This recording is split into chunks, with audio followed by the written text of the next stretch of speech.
tell me about this former prostitute.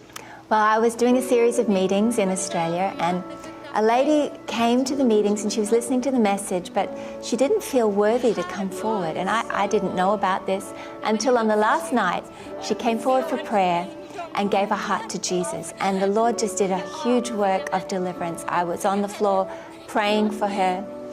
And I found out later, she wrote me a letter a few days later to say that she'd been a heroin addict and a prostitute since she was very, very young. And the next morning, she'd woken up and tried to have a cigarette and choked on it, couldn't have the cigarette. And so she rang up all her suppliers and said, stay away from me, I'm a born-again believer now, I'm a Christian, stay away from me, I don't need that stuff anymore. And then went out on the street and met another heroin addict and just began to share her testimony. She said, guess what? I don't even have a shake. I have no withdrawal symptoms. I'm free. Jesus has set me free. And this man said, well, you know, I'd believe that if God had healed my stomach, because he had terrible stomach issues. And she, not even 24 hours saved, said, well, I'll pray for you.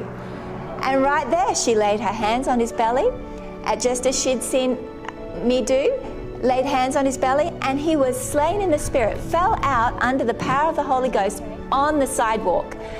And when he got up, no catch up. When he got up out of the bushes, he was speechless.